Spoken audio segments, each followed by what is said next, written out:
అంబేద్కర్ భావజాలం నిజంగా నేను సాంఘిక సంక్షేమ శాఖ మంత్రిగా బాబాసాహెబ్ అంబేద్కర్ గారి విగ్రహానికి కమిటీకి చైర్మన్గా సంవత్సరాల కాలం వ్యవధిలో ఒకప్పుడు చంద్రబాబు నాయుడు అంబేద్కర్ గారి విగ్రహం పెడతారని చెప్పి ముళ్ళ పొదల్లో పెట్టి పారిపోతే వదిలేస్తే జగన్మోహన్ రెడ్డి గారు వచ్చి విజయవాడ నడిపొట్టున 450 కోట్లు చరిత్రలో భారతదేశ చరిత్రలో ఎక్కడా లేనటువంటి విగ్రహాన్ని పెట్టి భావితరాలకు అంబేద్కర్ ఆలోచన విధానమే శరణ్యం, నేను అంబేద్కర్ ఆలోచన విధానంతో నడుస్తానని చెప్పి ఓపెన్ చేయించినటువంటి ముఖ్యమంత్రి.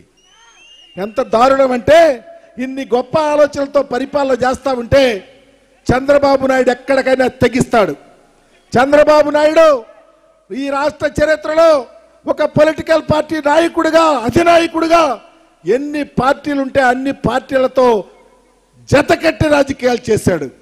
ఈ రాష్ట్ర చరిత్రలో ఏ పార్టీతో కూడా జత లేకుండా దమ్ముగా పోటీ చేసే నాయకుడు జగన్మోహన్ రెడ్డి గారు.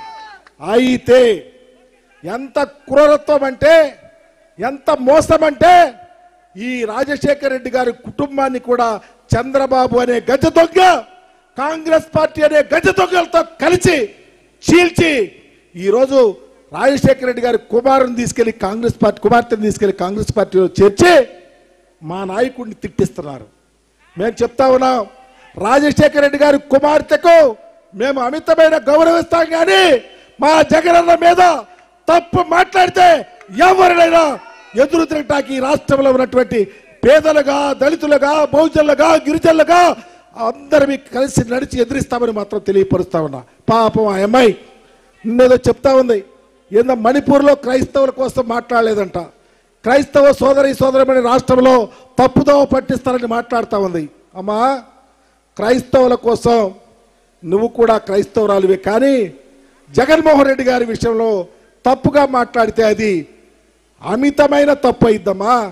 ఈ రాష్ట్రంలో బాబాసాహెబ్ ఆలోచన విధానంతో పాటు క్రైస్తవత్వం నమ్మి బైబిల్ తీసుకొని రాజకీయాలు చేస్తున్నటువంటి జగన్మోహన్ రెడ్డి గారు దేశంలో మొట్టమొదటిసారిగా ఆంధ్రప్రదేశ్లో దళిత క్రైస్తవులు ఎస్సీ చేయాలని చట్టం చేసి కేంద్ర ప్రభుత్వానికి పంపాడమ్మా.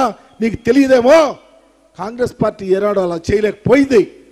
అందుకనే ఈ రాష్ట్రంలో 600 అగ్రహారాలు బీడైనా నీలాంటి వాళ్ళని కొన్నా చంద్రబాబు కుట్రలు చేసినా ఈ రాష్ట్రంలో ఉన్న దళిత గిరిజన బహుజన లోకం జగన్మోహన్ రెడ్డి గారితో నడుస్తుంది. ఒకవేళ నిన్ను మోసపోయి నువ్వు ఏదైనా రాజశేఖర రెడ్డి గారి కుమార్తెమని 1-6 ఓట్లు వేస్తా ట్రై చేస్తే ఆ ఓట్లు మురిగిపోతాయి. కాబట్టి ఎవరు మోసపోవద్దు, మనకి జగనన్నే నాయకుడు.